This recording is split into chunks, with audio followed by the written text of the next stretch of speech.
Hi friend, कैसे हैं आप लोग। आज हम लोग क्लास 10 के भूगोल का चैप्टर जो फर्स्ट है उसका सेकंड टॉपिक हम लोग लेकर के आए हुए हैं। उसका सेकंड पार्ट है ये, और इससे संबंधित जितने भी ऑब्जेक्टिव क्वेश्चन हैं उन सभी क्वेश्चंस का हम लोग जो एक्सप्लेनेशन है, जो उसके आंसर है, उस सबको देखने वाले हैं। तो चलिए शुरू करते हैं। पहला क्वेश्चन है, जल का कुल कितना प्रतिशत महासागरों में निहित है। तो जो जल है ना, जो आप जल देखते हैं, इसका कुल कितना प्रतिशत जल महासागर में स्थित है। महासागर में आपको मिल जाएगा। तो यहाँ पर 4 ऑप्शन दिए गए हैं और चारों ऑप्शन में जो आपका ऑप्शन सी है 96.5%, यह आपका सही आंसर हो जाएगा। और आपको बता दें कि ये जो 96.5% जो जल है, यह जल खारा जल है और इस जल को हम लोग खाना बनाने, पीने, कपड़ा धोने, इन सभी चीज़ों में इसका उपयोग नहीं कर सकते हैं। क्यों नहीं कर सकते हैं? क्योंकि इसमें साल्ट या नमक की मात्रा काफ़ी ज़्यादा होती है। हम लोग वैसे ही जल का उपयोग कर सकते हैं जो मीठा जल कहा जाता है, जिसमें नमक की मात्रा नहीं होती है, ठीक है ना।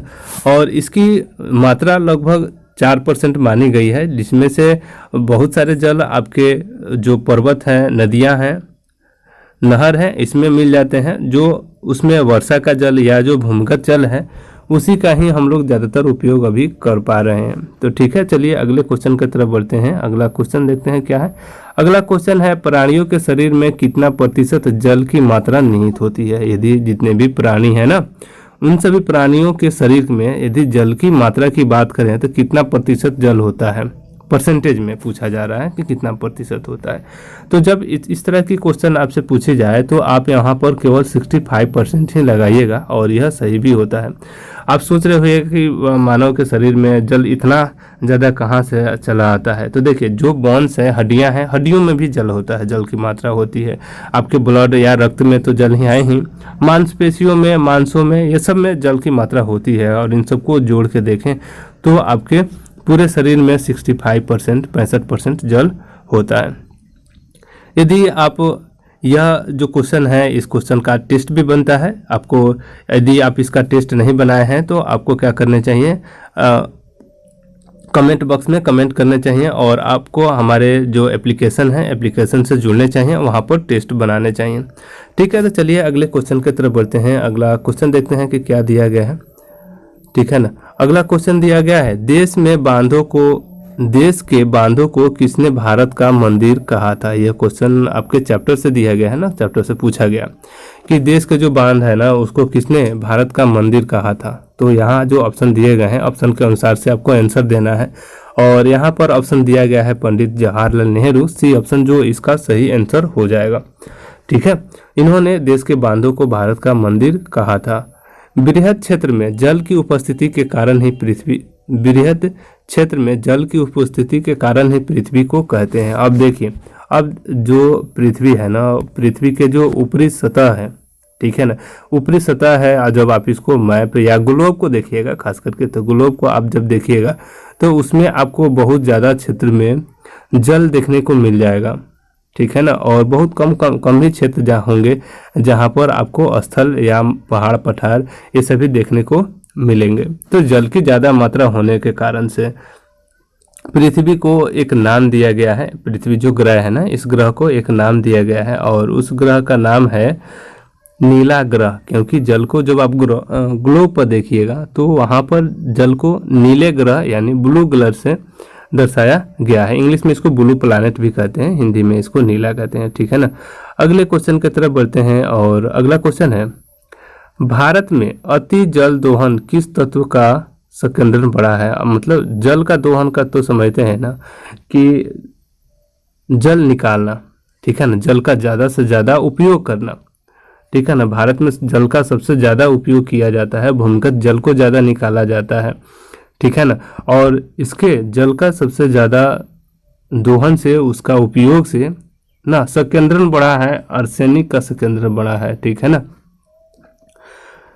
अगले क्वेश्चन की तरफ बढ़ते हैं। अगला क्वेश्चन में कह रहा है कि इनमें से राजस्थान की सबसे महत्वपूर्ण परियोजना कौन सी है। तो इसके लिए आपको क्या करने होंगे, जो यह चैप्टर था ना, इस चैप्टर को एक बार पूरे अच्छे से पढ़ने होंगे। पढ़ने के बाद ही आपको इस चैप्टर के जितने भी क्वेश्चन हैं उन सभी क्वेश्चन को आप सही से सॉल्व कर पाइएगा, हल कर पाइएगा और अच्छे मार्क्स भी ला पाइएगा। यदि आप रेगुलर वीडियो देखना चाहते हैं सभी चैप्टर से जितने ऑब्जेक्टिव क्वेश्चन बन रहे हैं उन सब का, तो आपको क्या करना चाहिए, हमारे चैनल को सब्सक्राइब करने चाहिए और बेल आइकन दबाने चाहिए ताकि आपको अगले वीडियो का भी नोटिफिकेशन मिल सके, ठीक है ना। तो इसके जो आंसर हैं, इसके आंसर की तरफ बढ़े तो इसका आंसर है राजस्थान की सबसे महत्वपूर्ण नदी है इंदिरा गांधी नहर। कौन सी नदी है? इंदिरा गांधी नहर है राजस्थान की सबसे महत्वपूर्ण नहर। अगला क्वेश्चन है, इनमें से किस परियोजना का मुख्य उद्देश्य बाढ़ नियंत्रण रहा है। जब देश में बाढ़ आने लगा ना, तो एक परियोजना चलाई गई और उसमें इस परियोजना का एक उद्देश्य रखा गया कि इस परियोजना के तहत, ठीक है ना, कोसी नदी में आने वाले बाढ़ को नियंत्रण किया जा सकेगा, इसलिए इसका नाम कोसी परियोजना रखा गया, ठीक है ना। अगले क्वेश्चन की तरफ बढ़ते हैं। अगला क्वेश्चन है, विश्व के कुल जल का कितना प्रतिशत भाग महासागरों में पाया जाता है। इस क्वेश्चन को तो हम लोगों ने पहले भी सॉल्व कर लिया है और आपको याद भी होगा कि मैंने बताया था 96.5 यानी कि 96.5% जल महासागरों में मिलता है आपको, ठीक है। अगले क्वेश्चन जो है, अगले क्वेश्चन को देखते हैं। अगला क्वेश्चन है, प्रति व्यक्ति प्रतिवर्ष जल की उपलब्धता की दृष्टि से भारत में विश्व का स्थान कौन सा है। तो यहाँ पर ये क्वेश्चन इसलिए पूछा जाता है कि बहुत सारे कंट्री ऐसे हैं, बहुत सारे देश ऐसे हैं जहाँ पर लोगों को पर्याप्त मात्रा में जल उपलब्ध नहीं हो पाता है, ठीक है ना। तो इसलिए प्रति व्यक्ति और प्रति वर्ष जल की उपलब्धता की दृष्टि से भारत का विश्व में कौन सा स्थान है। तो यह स्थान 133वां है, ठीक है ना। इसको आप याद रखिएगा, ये डाटा बेसिस क्वेश्चन पूछे जाते हैं एग्जाम में और इसका एक ही उपाय है कि आपको इसको याद रखना होगा। अभी हम लोग जो क्वेश्चन सोशल साइंस का देख रहे हैं यह मुख्य रूप से 2022 के जो फाइनल एग्जाम है उसको ध्यान में रख करके इसे बनाया गया है। अगला क्वेश्चन की तरफ बढ़ते हैं। अगला क्वेश्चन वर्षा जल से है। वर्षा जल संग्रहण का ढांचा हर घर में बनाना किस राज्य का कानून, अनिवार्य कानून है, मतलब कौन से राज्य में यह जो वर्षा जल है इसको स्टोर करके रखा जाता है। जिस तरह से हम लोग सोख्ता नहीं बनाते हैं, नीचे एक टैंक नहीं बनाते हैं, उस तरह से यहाँ पर लोग क्या करते हैं, ज़मीन के नीचे क्या करते हैं, एक बड़ा सा टैंक बनाते हैं, वाटर टैंक इसको बोलते हैं। और इसमें क्या करते हैं, ये लोग पानी रखने की एक व्यवस्था बनाते हैं जिसमें वाटर को क्या किया जा सके, स्टोर किया जा सके। और यहाँ पर ये वाटर स्टोर होता है जब इनको पानी की दिक्कत होने लगती है तो इसी पानी को ये क्या करते हैं, फिल्टर करके इसका उपयोग करते हैं। तो यह किस राज्य में इसका उपयोग किया जाता है, तो इसका आंसर हो जाएगा तमिलनाडु। तमिलनाडु में पानी की काफ़ी ज़्यादा समस्या है। खारे जल की सबसे बड़ी झील कौन सी है, तो इसको भी आपको याद रखना है। जैसे कि मैंने आपको बताया कि समुद्र का जो जल होता है ना वो होता है खारा, उसमें नमक की मात्रा ज़्यादा होती है, लेकिन फिर भी सबसे ज़्यादा नमक की मात्रा किस सागर में है, सबसे कौन सी झील में है, झील के बारे में कही जा रही है कि कौन से झील में खारे जल नमक की मात्रा सबसे ज़्यादा है, ठीक है ना। तो इसका सही आंसर हो जाएगा कैस्पियन सागर। विश्व की सबसे ज़्यादा खरे पानी की झील आपकी हो जाएगी कैस्पियन सागर। अगले क्वेश्चन की तरफ बढ़ते हैं। अगला क्वेश्चन है, सबसे नहरी नहीं, यहाँ पर गहरी होना चाहिए ना, सबसे गहरी खरे पानी की झील कौन सी है। सबसे गहरा खरा पानी का झील हो जाएगा मृत सागर, ठीक है ना। गहरा होगा तो मरेंगे लोग, तो आप इसको याद रख सकते हैं कि गहरे पानी का झील तो मृत सागर है। कावेरी जल विवाद कितने राज्यों के मध्य है। अब देखिए, जो कावेरी जल ये तो काफ़ी भयानक अब कह सकते हैं विवाद है, ठीक है ना। और इसका आंसर हो जाएगा बी।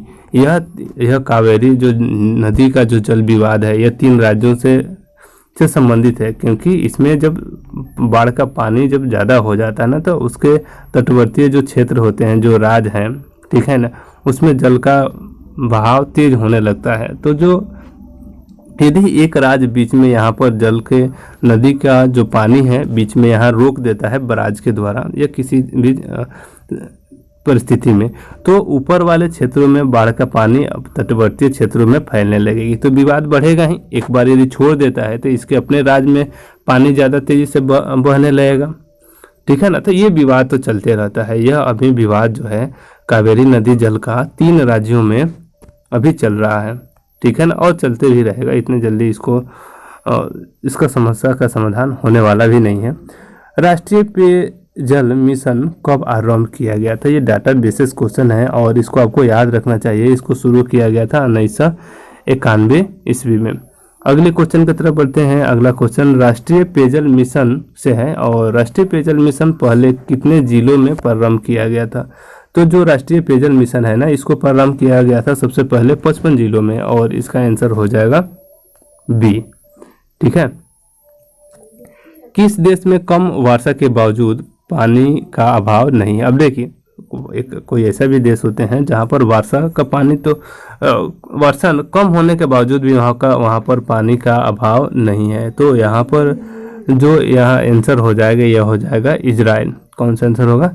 यहाँ इजराइल हो जाएगा। यहाँ पर बारिश कम होती है तभी भी लोगों को पानी का अभाव उतना नहीं है। राष्ट्रीय जल संसाधन परिषद ने किस वर्ष राष्ट्रीय जल नीति की घोषणा की थी? तो राष्ट्रीय जल संसाधन जो है ना, यह राष्ट्रीय जल नीति की घोषणा किया था 1987 ईस्वी में और यहाँ पर आंसर बी में दिया गया है। बी आंसर बिल्कुल सही हो जाएगा, ठीक है ना। अगले क्वेश्चन की तरफ बढ़ते हैं। अगला क्वेश्चन है बांस ड्रिप सिंचाई किस राज्य में प्रचलित? सबसे पहले जो ड्रिप सिंचाई है इसको हम लोग देख लेते हैं। इसमें क्या किया जाता है कि यहाँ पर एक खंभा लगाया जाता है और खंभे के ऊपर एक यहाँ पर पंखी की तरफ एक मतलब जैसे कि छिड़काव, दवा का छिड़काव नहीं करते हैं उस तरह से यहाँ पर लगा हुआ रहता है और उसमें एक पंखी लगा हुआ रहता है जो क्या करते रहता है, चारों तरफ घूमते रहता है, ठीक है ना। और नीचे से पानी आता है और ये ड्रिप सिंचाई बोलते हैं। क्या होता है कि पानी इधर से गिरते रहता है और ये पंखी नाचते रहता है, यानी कि आसपास के क्षेत्रों में जैसे कि वर्षा का जल जिस तरह से होता है ना, बारिश की बूंदें जिस तरह से गिरते रहती हैं उस तरह से ये चारों तरफ आसपास के चारों तरफ जो यहाँ पर जो क्षेत्र होते हैं वहाँ पर ये सिंचाई करता है, ठीक है ना। तो हम लोगों के यहाँ बिहार में ड्रिप सिंचाई की व्यवस्था जो है काफ़ी कम आपको देखने को मिल जाएगा, ठीक है ना। तो यहाँ पर पूछा जा रहा है कि जो बांस ड्रिप सिंचाई प्रणाली है यह किस राज्य में स्थित है? तो इसका सही आंसर हो जाएगा मेघालय में, ठीक है ना। अगले क्वेश्चन की तरफ बढ़ते हैं। अगला क्वेश्चन है इनमें से कौन सा बांध दामोदर नदी पर निर्मित नहीं है? निर्मित नहीं वाले क्वेश्चन है तो इसमें से कुछ बांध है जो दामोदर नदी पर स्थित है और एक बांध जो है जो दामोदर नदी पर स्थित नहीं है तो वो है तिलैया बांध। कोनार दामोदर नदी पर है, बोकारो दामोदर नदी पर और पंचेत बांध भी दामोदर नदी पर स्थित है। अगले क्वेश्चन की तरफ बढ़ते हैं। अगला क्वेश्चन है पैथन बांध किस नदी पर बना है? तो जो पैथन बांध है ना यह बना है बराकर नदी पर और इसका आंसर ए बिल्कुल सही हो जाएगा। अगला क्वेश्चन बराकर नदी से ही है और इसमें बोला जा रहा है कि कौन सा बांध बराकर नदी पर नहीं बना हुआ है? तो बराकर नदी पर बांध नहीं बना है एयर नदी, एयर बांध, और यह इसका सी ऑप्शन सही हो जाएगा। अगला क्वेश्चन भूमिगत टंकी टाका से है और यह किस राज्य में मिलता है? ठीक है ना। तो जो जमीन के अंदर जो टंकी बनाया जाता है ना वाटर को स्टोर करने के लिए, ठीक है ना, तो यह भूमिगत जो टंकी टाका है यह किस राज्य से संबंधित है? तो यह संबंधित है राजस्थान से, ठीक है। अगला क्वेश्चन दिल्ली में हौज खास का निर्माण किस सदी में किया गया था? हौज खास आपको मिलेगा पढ़ने के लिए, इतिहास में मिल जाएगा मुख्य रूप से पढ़ने के लिए। हौज खास का निर्माण कब कराया गया था? ठीक है ना, तो यह हौज खास का निर्माण 14वीं शताब्दी में कराया गया था। कब कराया गया था? 14वीं शताब्दी में कराया गया था। अगले क्वेश्चन की तरफ बढ़ते हैं। अगला क्वेश्चन है गंडायूर गांव कहाँ स्थित है? तो जो गंडायूर गांव है ना, यह स्थित है आपके मैसूर में, और इसका सी आंसर एकदम सही हो जाएगा। अगला क्वेश्चन, खदीना कहाँ पाया जाता है? खादीन कहाँ पाया जाता है? खादीन जो है, यह खादीन आपका पाया जाता है जैसलमेर में, और इसका ए ऑप्शन बिल्कुल सही हो जाएगा। अगला क्वेश्चन है, कुल जल उपलब्ध में पीने लायक जल कितना है? तो देखिए, हम लोगों ने देखा था कि 100% तो जल था, 100% में 96.5% जो था यह जल आपका खारा जल था, ठीक है ना। और उसके बाद जितना जल बच गया उसमें से कुछ जल तो आपके जो पहाड़ है ना, पहाड़ पर बर्फ के रूप में जमे हुए हैं, कुछ नदियों में है, ठीक है ना। तो सबसे ज़्यादा जो जल है ये आपका बर्फ के रूप में पहाड़ों पर या पर्वतों पर अभी स्थित है। तो उनको छांट करके यदि हम देखें तो लगभग 2.5% यानी कि 2.5% जल का ही हम लोग ना पीने लायक पानी के रूप में उपयोग कर सकते हैं। कुछ तो नदियों नालों में है, नालों को तो हम नहीं काउंट करेंगे ना, ठीक है। अगले क्वेश्चन की तरफ बढ़ते हैं। अगला क्वेश्चन है मीठे जल से, कि मीठे जल की सबसे ऊंची झील का क्या नाम है?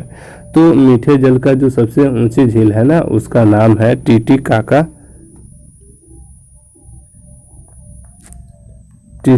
झील। तो यहाँ पर जो ऑप्शन जो है ना ये मिक्स हो गए हैं। अच्छा ठीक है, अब आया यहाँ पर, ठीक है ना, टीटीकाका झील कुछ फंसा हुआ था, ठीक है ना, देखने में दिक्कत हो रही थी। अगला क्वेश्चन, आधुनिक भारत के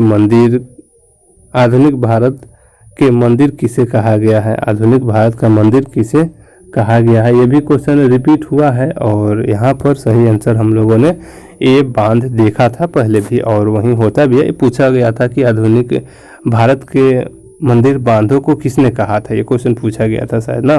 तो अभी हम लोग उसको देखे भी हैं, और एक बार फिर से मैं आप लोगों को बता दूं कि यह जो क्लास है, यह क्लास 10th के सोशल साइंस का चल रहा है, और जिसमें ऑब्जेक्टिव क्वेश्चन जो 2022 के जो एग्ज़ाम है उसको ध्यान में रख के बनाया गया है, ठीक है।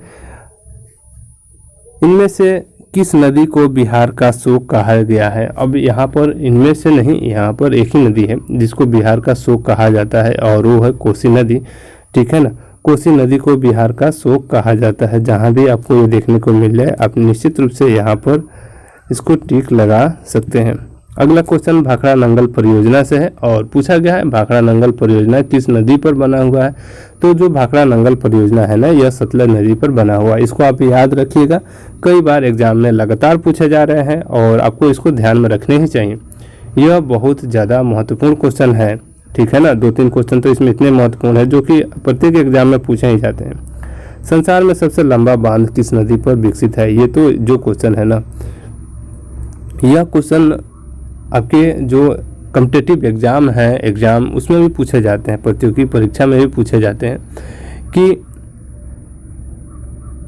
संसार का सबसे लंबा बांध किस नदी पर बना हुआ है? तो संसार का सबसे लंबा बांध ये महानदी पर बना हुआ है। अच्छा, महानदी शायद इसी का आंसर कर सकते हैं, तो महान है, यहाँ पर सबसे लंबा बांध बना हुआ ना। इस तरह से भी आप याद कर सकते हैं। कोसी परियोजना से उत्पन्न बिजली का आधा भाग किस देश को जाता है? जो देखिए, अब कोसी परियोजना तो बना, इसी कोसी को लेकर के विवाद भी चल रहा है ना। अब देखिए होता क्या है कि अब परियोजना पर जो बिजली परियोजना जब बिजली बनाई जाती है ना, तो क्या है कि ये बनता कैसे? देखिए, जैसे कि यहाँ पर ये पहाड़ हो गया, पहाड़ से यहाँ पर जल नीचे जा रहा है, पानी नीचे जा रहा है, और यहाँ पर हमने क्या किया कि एक बराज बना दिया, यहाँ पर इतना ऊंचा बराज बना दिया। अब इसमें पानी तो स्टोर होगा, और पानी जब स्टोर हो जाएगा तो इसको हम क्या करेंगे, नीचे गिराएंगे। अब जैसे नीचे गिरेगा, यहाँ पर एक टरबाइन लगा हुआ होगा नीचे, अब ऊपर से पानी नीचे यहाँ से गिर रहा है, और टरबाइन यहाँ पर है, टरबाइन की पंखी पर पड़ रही है, तो क्या हो रहा है, ये रोटेट हो रहा है, रोटेट होगा ना इस तरह से। अब ये रोटेट होने लगेगा तो बिजली वहाँ से बननी शुरू हो जाएगी। लेकिन यह जो यहाँ पर पानी स्टोर हुआ था, तो जमा हुआ था, तो अगल बगल के क्षेत्रों में पानी फैलने लगता है, जिस कारण से बाढ़ आने की स्थिति बन जाती है। और एक बार में बराज हम हटा भी नहीं सकते हैं, नहीं तो बराज के हटने के बाद नीचे वाले क्षेत्रों में एक बैक बाढ़ आ जाएगी। जब बारिश तेज होने लगती है तो ये समस्याएं काफ़ी ज़्यादा बन जाती है। लेकिन फिर भी हम लोग का जो क्वेश्चन है, ये क्वेश्चन कोसी परियोजना से उत्पन्न होने वाली बिजली जो है उसका आधा भाग किस देश को दे दिया जाता है या किस देश को चला जाता है। तो इसका आंसर हो जाएगा बांग्लादेश, जो बगल का हमारा पड़ोसी देश है ना, वहाँ चला जाता है। चंबल घाटी परियोजना में कितने बांध बनाए गए हैं? जो चंबल घाटी नदी परियोजना है ना, उसमें बांधों की संख्या कितनी है? तो उसकी जो बांधों की संख्या है उसकी है 3, और यहाँ पर सी ऑप्शन हो जाएगा बिल्कुल सही। अगला क्वेश्चन, नर्मदा घाटी परियोजना से कितने राज्यों को लाभ मिलता है? जो नर्मदा घाटी परियोजना है ना, ठीक है ना, जो आप इंडिया का मैप देखिएगा इस तरह से, ठीक है ना, तो यहाँ पर 2 नदियाँ आपको देखने को मिल जाएंगी, ऊपर में नर्मदा और नीचे में ताप्ती, गुजरात के पास में यहाँ बहते हुए निकल जाए। तो जो नर्मदा नदी है ना, यहाँ पर एक परियोजना बनाई गई है, इससे कितने राज्यों को लाभ मिलता है? तो जो नर्मदा घाटी परियोजना है ना, इससे मुख्य रूप से 3 नदियों को लाभ मिलता है। आप इसको याद रखिएगा, कितने राज्य को? 3 राज्यों को लाभ मिलता है। इंदिरा गांधी नहर किस राज्य में स्थित है? यह क्वेश्चन काफ़ी महत्वपूर्ण है और पूछा भी जाता है कि इंदिरा गांधी नहर किस राज्य में स्थित है। तो इंदिरा गांधी नहर स्थित है राजस्थान में। कहाँ स्थित है? राजस्थान में, और इसका डी ऑप्शन होगा बिल्कुल सही कि इंदिरा गांधी नहर किस राज्य में स्थित है। अगला क्वेश्चन, समुदाय की संपदा किसे कहा जाता है? समुदाय की संपदा यानी कि संपत्ति किसे कहा जाता है? जिस पर सभी लोगों का अधिकार हो। समुदाय की संपदा यानी कि समाज के सभी लोगों का अधिकार किस पर होगा? जल पर होगा, ठीक है ना। सार्वजनिक अधिकार इस पर होता है, इसको आप पर्सनल अधिकार में नहीं रख सकते हैं। मीठे जल की सबसे बड़ी झील कौन सी है? यह काफ़ी महत्वपूर्ण है और यह इसका आंसर हो जाएगा सुप्रिया झील। इस तरह के जो क्वेश्चन है, ठीक है ना, इसको आपको याद रखना चाहिए। विश्व में प्रथम, विश्व में बड़ा, विश्व में सबसे छोटा, विश्व में सबसे तेज, विश्व में सबसे जो भी आपके हो, मतलब इस तरह के जो क्वेश्चन है, विश्व में सबसे बड़ा, छोटा, ऊंचा, लंबा, इस तरह के जो क्वेश्चन है, इन सभी क्वेश्चंस को आपको निश्चित रूप से याद कर लेने चाहिए। तुभद्रा नदी किस परियोजना किस राज्य में स्थित है? जो तुभद्रा नदी परियोजना है ना, यह स्थित है आंध्र प्रदेश में, और इसका आंसर हो जाएगा सी, बिल्कुल सही आंसर होगा ये। अब अगले क्वेश्चन की तरफ बढ़ते हैं। अगला क्वेश्चन जो है यह क्लास 10th के सोशल साइंस के जितने भी VVI ऑब्जेक्टिव क्वेश्चंस हैं उन सभी को ध्यान में रखते हुए और उसको एक जगह रखने का प्रयास किया गया है, ठीक है। आपको इसमें कहीं से कोई और भी मतलब इसको अच्छा बनाने की कोई सुझाव हो तो आप हमें दे सकते हैं। आपके उन सुझावों को विशेष ध्यान में रखा जाएगा। और यदि आप हमारे चैनल पर नए हैं तो चैनल को सब्सक्राइब कीजिए, लाइक कीजिए, बेल आइकन भी दबाइए ताकि आपको अगले वीडियो का नोटिफिकेशन भी मिल सके, ठीक है। और हो सके तो शेयर भी कीजिए, जो आपके मतलब क्लासमेट हैं जो ये पढ़ना जिनको आवश्यकता है, ज़रूरत है, उनके पास आप भेज भी सकते हैं।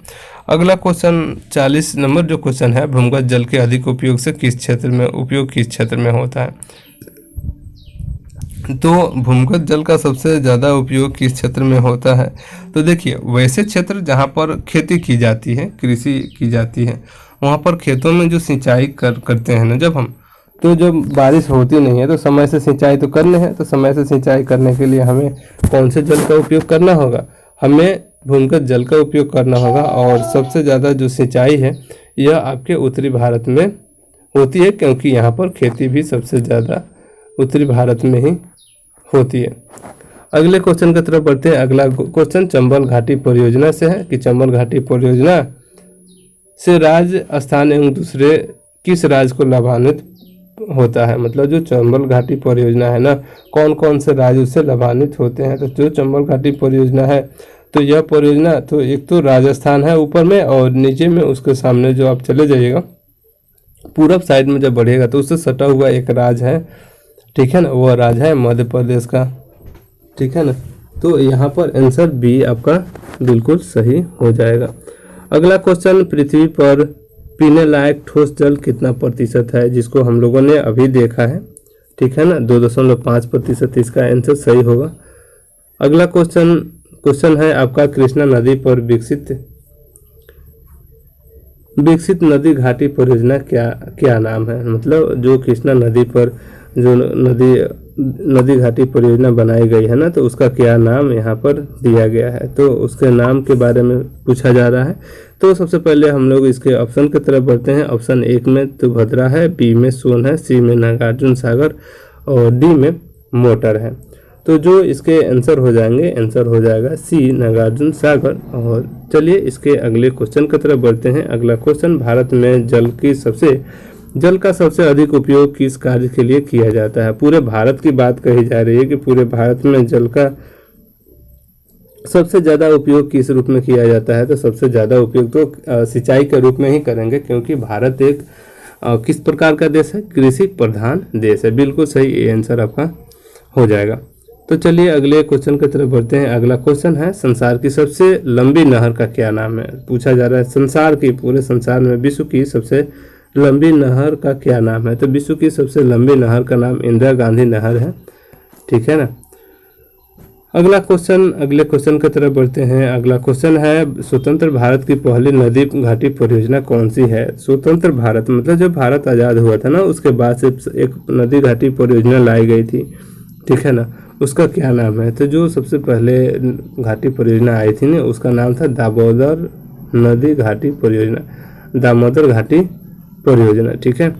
अगले क्वेश्चन की तरफ बढ़ते हैं। भोपाल झील कब बनाई गई थी। भोपाल में एक दुर्घटना, भोपाल फेमस भी है, जिसमें मिथाइल आइसोसाइनाइड गैस का रिसाव हो गया था, जिसमें कई लोग मारे गए थे ना, वही भोपाल है। यहाँ पर भोपाल झील कब बनाई गई। भोपाल में एक झील बनाया गया था, उसका निर्माण लगभग 11वीं शताब्दी में हुआ था, और इसका आंसर भी 11वीं शताब्दी ही होगा। चलिए अगले क्वेश्चन की तरफ बढ़ते हैं। अगला क्वेश्चन है आपका, महानदी पर विकसित परियोजना का क्या नाम है। जो महानदी पर विकसित परियोजना बनी थी ना, उसका नाम पूछा जा रहा है। तो उसका नाम है हीराकुंड बांध बनाया गया था महानदी पर, ठीक है ना। अगले क्वेश्चन की तरफ बढ़ते हैं। अगला क्वेश्चन है, पूर्वोत्तर राज्यों का जल में किसकी मात्रा अधिक मिलती है। अब देखिए पूर्वोत्तर जो राज्य है ना भारत में, जैसे कि अब मैप जब देखिएगा तो ये शायद आपका पूर्वोत्तर राज्य का है, ठीक है ना, ये शायद आपका पूर्वोत्तर राज्य का है। और इसमें पूछा जाए कि पूर्वोत्तर राज्यों में जल की मात्रा अधिक कहाँ पर, जल में क्या चीज़ मिलता है, फ्लोराइड, लोहा, आर्सेनिक और कार्बन। तो जो इन पूर्वी जो क्षेत्र है ना, यहाँ पर लोहा, आयरन की मात्रा जल में काफ़ी ज़्यादा मिलती है। तो आज के लिए इतना ही। यदि आप हमारे चैनल पर नए हैं तो हमारे चैनल को सब्सक्राइब कीजिए, लाइक कीजिए, बेल आइकन भी दबाइए, ताकि आपको अगले वीडियो का नोटिफिकेशन मिल सके। और वीडियो कैसा लगा आप हमें कमेंट करके ज़रूर बताइएगा। आपका जो रिप्लाई है, जो कमेंट है, यही हमारे मेहनत का